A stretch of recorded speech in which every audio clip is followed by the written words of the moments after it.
गृहमंत्री राजनाथ सिंह ने कश्मीर में जारी हिंसा के लिए पाकिस्तान को जिम्मेदार ठहराया है। मॉनसून सत्र के पहले दिन राज्यसभा में कश्मीर पर चर्चा के दौरान राजनाथ सिंह ने पाकिस्तान पर भारत के मामलों में दखल देने का आरोप लगाया।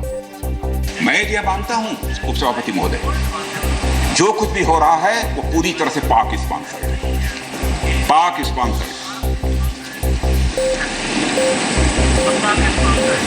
कहने को तो नाम पाकिस्तान है, लेकिन हरकतें उसकी हर नापाक है। और मैं यकीन दिलाना चाहता हूं कि मिलिटेंट के साथ सख्ती होगी, हो रही है और होगी, लेकिन साथ ही उन्होंने यह भी कहा है कि जनता के साथ सिंपैथी होनी चाहिए। कांग्रेस ने कश्मीर के हालात के लिए केंद्र सरकार को जिम्मेदार ठहराया है। एक लावा एक ही दिन में नहीं आ जाता। एक ही दिन में वो समंदर से पानी को ऊपर उछाल के नहीं आ जाता। ये वही लावा था जो जमा हो रहा था। वित्त मंत्री अरुण जेटली ने सवाल उठाया कि सेना पर हमला करने वालों को छूट कैसे दी जा सकती है। जब हजारों की संख्या में लोग आकर उनके ऊपर पुलिस चौकियों पर थानों को जलाने लग पड़े और आतंक मचाने लग पड़े, तो स्वाभाविक है कि ऐसी घटनाओं में कोई ना कोई कार्रवाई तो होगी। कोई भी देश ये अनुमति नहीं दे सकता कि देश की एकता के ऊपर प्रहार करिए और देश देखता रह जाए।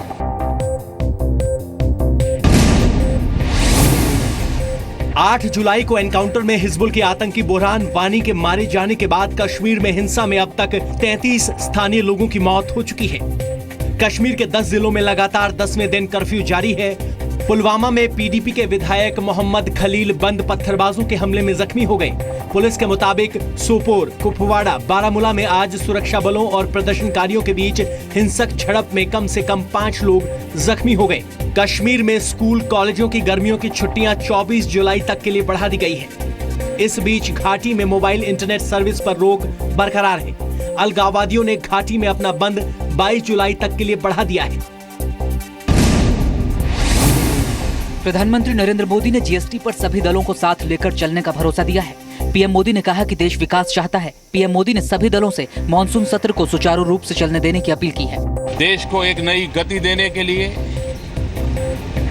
बहुत ही उत्तम स्तर की चर्चा हो, तेज गति से देश आगे बढ़े, इसके लिए सब मिल करके कंधे से कंधा मिला करके संसद में देश को दिशा देने का काम हो।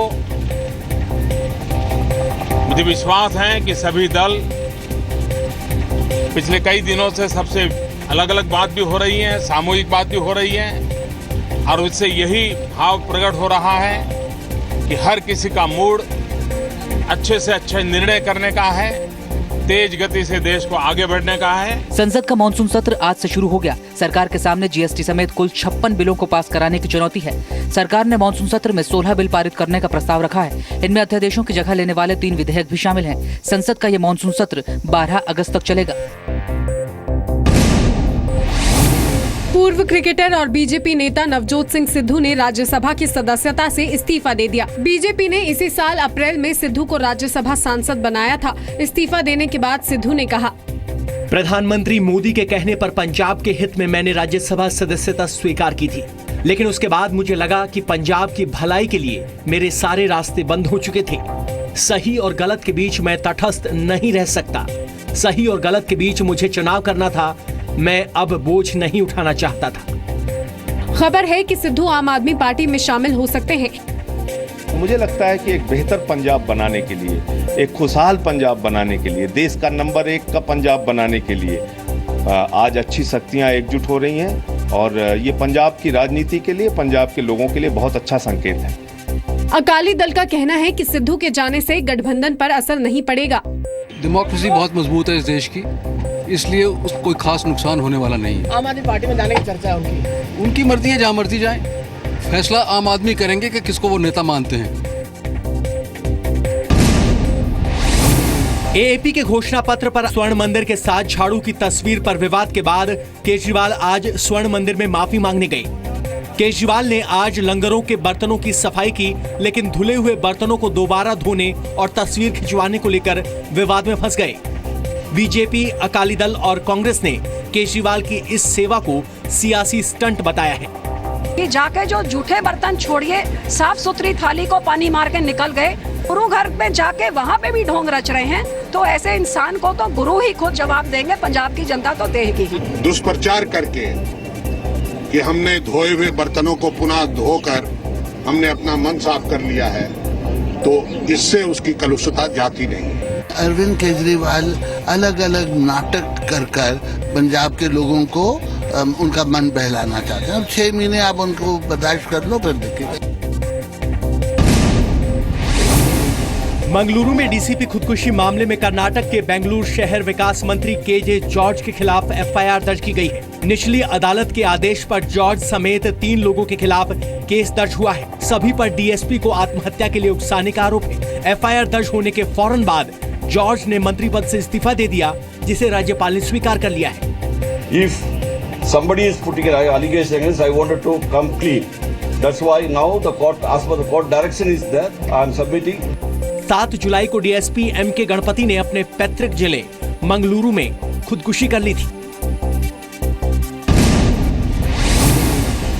सुप्रीम कोर्ट ने अपने ऐतिहासिक फैसले में जस्टिस लोढ़ा कमेटी की सिफारिशों को मंजूरी दी है। बीसीसीआई में सुधार के लिए जस्टिस लोढ़ा कमेटी ने नई सिफारिशें की थी, जिसके मुताबिक अब मंत्री या नौकरशाह बीसीसीआई के सदस्य नहीं बनेंगे। 70 साल से बड़ा कोई भी व्यक्ति बीसीसीआई का सदस्य नहीं होगा।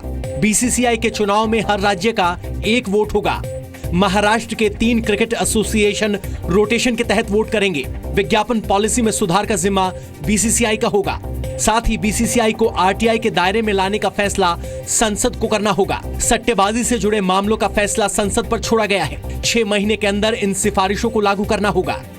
हमारे 1 साल की मेहनत रंग लेकर आई है। क्रिकेट फैन बहुत खुश होंगे, गेम भी बहुत अच्छा रहेगा, एडमिनिस्ट्रेशन भी बेहतर होगा। सो गेम के लिए शर्तियां बेहतर दिन है। सुनवाई के दौरान बीसीसीआई ने कुछ सिफारिशों पर एतराज जताया था। We respect whatever the Supreme Court has said and we are studying the judgment. Delhi में प्रदूषण को रोकने के लिए नेशनल ग्रीन ट्राइब्यूनल यानी एनजीटी ने 10 साल से पुरानी डीजल गाड़ियों को हटाने का आदेश दिया है। एनजीटी ने दिल्ली सरकार को 10 साल से ज्यादा पुरानी डीजल गाड़ियों के लाइसेंस को रद्द करने का आदेश दिया है। एनजीटी का यह फैसला फौरन लागू होगा। एनजीटी ने दिल्ली आरटीओ को आदेश दिया है कि वो ऐसी गाड़ियों की जानकारी ट्रैफिक पुलिस को दे और पुलिस ऐसी गाड़ियों के खिलाफ कार्रवाई करे। 10 साल वाली जो पुरानी जो गाड़ियां हैं उसमें जो एनजीटी के आदेश थे उसके तहत आज दिल्ली सरकार को आदेश दिए गए हैं कि आप उस आदेश का कंप्लायंस कीजिए। एक बार ये ऑर्डर देख लेते हैं तब कमेंट दे पाएंगे।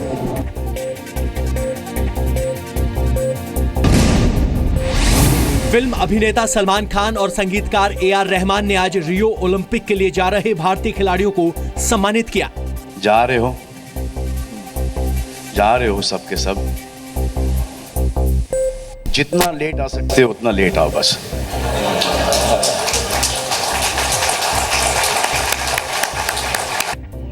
सलमान खान और AR रहमान रियो ओलंपिक के लिए भारत की तरफ से गुडविल एम्बेसडर बनाए गए हैं। इंडियन ओलंपिक एसोसिएशन के इस कार्यक्रम में रहमान ने गाना गाकर खिलाड़ियों का उत्साह बढ़ाया।